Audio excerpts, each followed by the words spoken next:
Diniz. Fluminense 1, Atlético Mineiro 1. Vai, Glóris.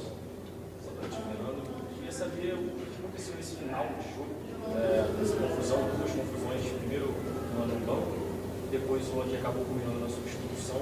Pareceu que teve alguma falha de comunicação, o juiz pareceu entender que se alguma coisa que você pareceu dizer que não aconteceu, não entendeu o que aconteceu nesse momento. Primeiramente, boa noite. Em relação ao que aconteceu no final do jogo, teve a confusão ali com o André e com o Arana, que o banco do Atlético Paranaense veio todo para cima do banco aqui, ele deu um cartão amarelo para o André e um para o Arana, resolveu dessa forma. Aí teve o lance do John Kennedy, que o banco do Fluminense todo levantou, e o bandeirinha, que estava muito longe de mim, ele falou para ele me dar amarelo. E aí ele falou para mim que ele me deu amarelo porque o nosso banco levantou e eu era responsável pelo banco. Foi o argumento que ele usou, sendo que com o Atlético Paranaense, o juiz foi e aplicou cartão amarelo para as pessoas do banco, não deu amarelo para o Filipão. E se ele fosse usar o mesmo critério, então quando o banco do Atlético Paranaense veio todo aqui, ele tinha que dar cartão amarelo para todo mundo, ou senão pelo menos dá para o Filipão. E a minha reclamação com o bandeirinha foi essa, o argumento que ele usou. Agora ele está usando um argumento que eu reclamei assintosamente, mas não foi isso que ele falou. Porque todo mundo reclamou, de onde ele estava não dá para saber nada do que foi falado, ele estava muito longe da gente. Agora está com uma segunda versão, lá do banco as pessoas ouviram ele falando que me deu amarelo por conta que eu era responsável pelo banco. E como eu tinha 2 amarelos, eu falei assim, eu tenho 2 amarelos, vou ficar fora do banco porque você vai fazer um negócio desse, que não tem critério. Primeira vez que eu tomei cartão amarelo, porque os bancos levantam sempre, eu não vejo ninguém dar cartão amarelo para o treinador, porque ele levantou, porque o banco levanta. Mas ele resolveu dar cartão para mim. Aí eu continuei reclamando com ele, aí ele veio e me deu vermelho direto, que ele falou para o banho, deve ter se sentido ofendido. Vamos ver o que ele vai relatar na súmula, se ele vai falar a verdade que ele falou para mim. O que aconteceu no final do jogo foi isso.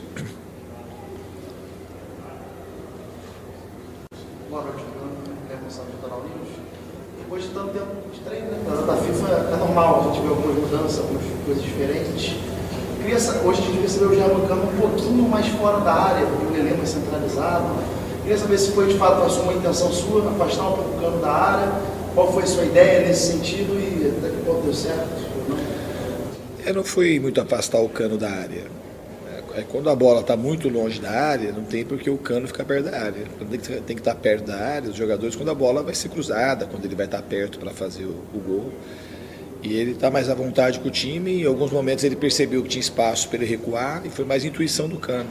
E é muito válido isso, é uma questão dele se sentir de fato mais à vontade para jogar um pouco mais recuado, mas não foi uma orientação tática dele ficar recuando para poder jogar como se fosse às vezes um meia. A intenção não era essa, não. Queria que você falasse o que você acha que deu certo no jogo do Fluminense hoje, o que deu errado, também comentasse a ausência do Marcelo, o que aconteceu com ele. O Marcelo teve uma virose. Ele viajou com a gente, ficou no hotel, já estava passando mal de manhã. Ele viajou com a intenção de que ele pudesse, de repente, jogar se ele melhorasse, mas acabou que ele até teve uma melhora no meio da tarde, mas mais perto do jogo ele voltou a piorar, estava febril e com muita dor de estômago. A gente resolveu não colocar, porque ele não estava em condições de jogar. Em relação ao jogo, achei um jogo que foi um jogo equilibrado, mas um jogo que o gramado, infelizmente, ele prejudicou o jogo, as duas equipes. O Atlético tem um bom time também, com poucas oportunidades, e a gente jogou com o Lelê, como jogou lá em Goiás, um pouco mais perto do Cano e perto do gol. A gente ficou com mais jogo do lado esquerdo por conta do Keno. Então acho assim que a gente conseguiu marcar muito bem, neutralizar, conseguiu subir bem a marcação, a maioria das vezes com muita correção. Mas assim, eu acho que o campo prejudicou um pouco o jogo nosso, também do Atlético. E depois do segundo tempo, eu acho que quando a gente colocou 2 pontas, 2 meias nas pontas, para jogar com um pouco mais de aproximação, que é uma característica mais forte do time, acho que a gente começou a ter mais volume. Perto do final do jogo, a gente estava mais perto de fazer o segundo gol do que o Atlético. A leitura que eu faço do jogo é essa. Denise, boa noite. Hoje foi o 8º jogo seguido do Fluminense sofrendo gols, tendo a sua defesa vazada. Eu queria que você fizesse uma análise. Qual é o peso dos desfalques nesse retrospecto negativo? O Fluminense vinha tendo uma consistência defensiva muito grande, mas tem sofrido, mesmo quando vence, tem sido vazado, tem tido essa defesa vazada. se é uma questão dos desfalques, enfim. Eu não acho, a análise da defesa a gente tem que fazer o número de chances que se oferece para o adversário. Hoje, acabou que o gol do Atlético foi um gol contra. Se tiveram mais uma ou outra oportunidade, principalmente chute fora da área. Então a equipe defensivamente se comportou bem. Teve jogos que a gente não foi vazado, que o Fábio fez um monte de milagre.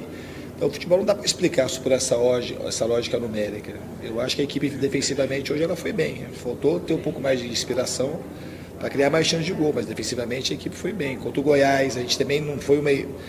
No segundo tempo a gente acabou cedendo um pouco mais de espaço e tomamos um gol de bola parada, que estava sendo o nosso ponto forte até o jogo do Botafogo, que foi quando a gente começou uma sequência um pouco mais negativa. A gente tinha ficado 27 jogos sem tomar gol de bola parada. E nos últimos jogos, a gente acabou levando, não foi o caso de hoje, mas a gente tem levado, pelo menos acho que metade dos gols, talvez de bola parada, que vinha sendo o nosso ponto mais forte em relação à parte defensiva. Então a gente continua treinando, continua corrigindo e acredito que em breve a gente vai vencer sem tomar gols. Qual